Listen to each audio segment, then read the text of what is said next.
Penguin Random House presents Me and Ma by Divya Dutta. Read by Divya Dutta.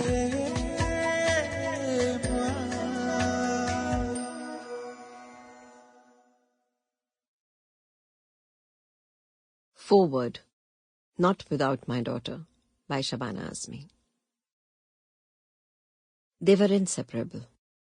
I could never imagine Divya without her. I always saw them together. Not because she had nothing to do, but because mother and daughter enjoyed spending time with each other more than anything else. She was interested in literature and poetry and life. I had the privilege of meeting her on different sets, and we spent time chatting about various matters. Nalini Datta was different from what a first glance at her would suggest. When I read Divya's account of her, I realized how different her life had been. Widowed early in life, she became both mother and father to her two children. Her zest for life, her spirit of adventure, cheered them on. At the age of 19, when Divya got a proposal from a well-settled doctor in the USA, her nanny and uncle were keen to not let go of what they considered a good catch. Then came a resolute no from Nalini ji. My daughter is too young to marry right now. I want to give her some time. And she did. She supported her daughter through thick and thin, to nurture her every desire, to fulfill her every dream steadfastly, through all the ups and downs life offered them. No wonder her daughter Divya depended so much on her, for guidance, for love, for security. She taught her children the values of integrity, commitment, and professional ethics. Having been a doctor, and having practiced under less than ideal surroundings, she had learnt that one must give one's best, never mind the circumstances. The children learned from their mother almost by a process of osmosis. She exemplified all she believed in. She was Divya's pillar of strength, her life support. The book is replete with little vignettes, beautiful moments, indented in the daughter's memories. There is an incident in Delhi where the feisty mother, whilst arguing with the boatman, falls into a pond. The 10-year-old Divya watches in panic, and instead of bawling her heart out like children are wont to do, unmindful of the danger, jumps in to save her. I can hardly imagine any other young child reacting like that. It was as though the umbilical cord between them had never been severed. All too soon, however, the tables turned, inevitably. Nalini ji's health started failing, and in spite of being a doctor herself, she was unmindful of the toll it was taking on her. It fell on the children's lot to become caregivers for their mother. Rahul is a doctor himself, and was vigilant in ensuring she was taking her medication on time. But Divya started treating her like one would an errant child, much to her mother's chagrin. Siblings always take on one of either roles, good cop, bad cop. And in Nalini ji's view, Divya was certainly the bad cop. She did know in her heart that the roles had reversed. The daughter was becoming the mother. Life was turning full circle. Anyone who has been a caregiver for an ailing elder feels strong and helpless in turn, and learns to take one day at a time. We were shooting for Chalk and Duster when I learned Nalini ji's condition was worsening. True professional that she is, Divya continued to report on time and complete her work before she rushed back to the hospital. Each day when she reported on the set, I didn't even need to ask how her mother was. I could clearly see it mirrored on her face, hope as well as despair. The end came soon after. When Javed and I went to pay our respects, Divya sat stoically, almost calmly. The tears had dried up. I knew then that the dam would need to burst at some time. Until then, it would be very difficult for her. In the book, Divya writes of those difficult times with candour and heart-rending simplicity. I was left sobbing. I'm very glad she's decided to write this book. It will help her come to terms with denial, grief, despair, loneliness.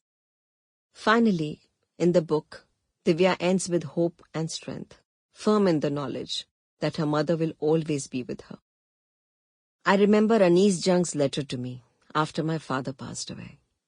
One never really loses a parent, because in death, their soul, trapped in a frail body, is set free and surrounds you like the air you breathe. They will remain inseparable. I need not imagine Divya without Nalini ji, because she lives on in every breath her daughter takes. Shabana Azmi.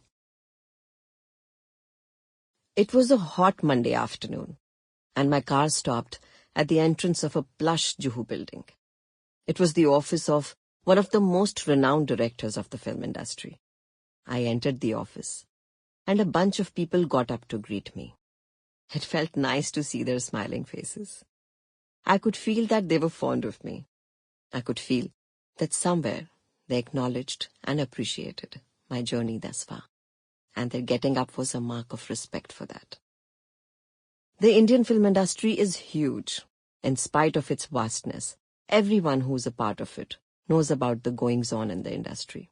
Even if they don't talk about it openly, they are aware of each other's works and career trajectories.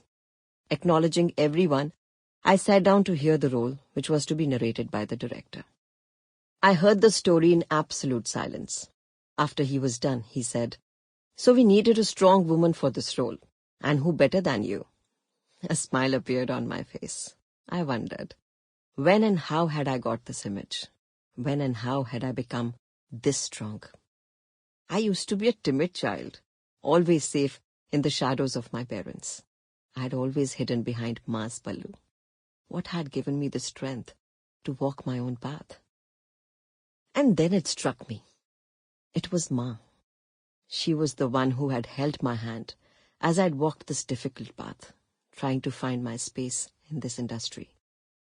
And as time rolled by, her presence had impacted me so much that I had drawn a lot of her into me. She was someone whose life had inspired me so much that I strived to be like her, and somewhere along the way had become a mirror image of her. My mother, my soulmate. As I sit today penning my thoughts, sharing them with you, pouring out all that I feel, I write straight from my heart about my journey as a daughter and as a mother. Yes, after a point of time there was a reversal of roles. I had become a ma to my mother in the past few years, pampering her, scolding her for exactly the same reasons I got scolded for as a child. Holding her hand, taking her out for ice creams, outings, her favorite things to do. And yes, like any other mother-daughter duo, we fought too. And she had her regular corner to go and sulk in. That too, with an attitude. She knew I would go to her to make peace in exactly 10 minutes, which I did. I just couldn't bear the thought of Ma being angry. That too with me. So after a whole lot of apologies and pampering, she would eventually give in. We would be best friends again and be nicely gossiping and chatting like nothing had happened. Once again, fussing over who would get the remote and get to see their favorite TV shows. 99% of the time, Ma always won, and we ended up watching the Zindagi channel. She was a pillar of strength in trying times, but she also did not forget to have fun with life. What she gave me was priceless, a beautiful journey, the memorable and cherished experiences and lessons which I put into my roles and my relationships with all my heart. So, dear reader, I share here all those integral moments of my life, which have made me who I am today, and have taught me to face the storms of life head-on, without allowing the fear raging inside to surface. Ma taught me to overcome my fears, and I drew my confidence from the knowledge of her presence. If anything went wrong, and I had to look for support, she was there. And even though she's not physically present today, I know she's still there with me, standing right next to me. Trying to come to terms with her absence in her physical form is an internal battle I have been fighting. I sometimes try to erase the past 1 year of my life from memory in order to not let go of her. Yet the events of the year keep flashing in front of my eyes. Sample complete. Ready to continue?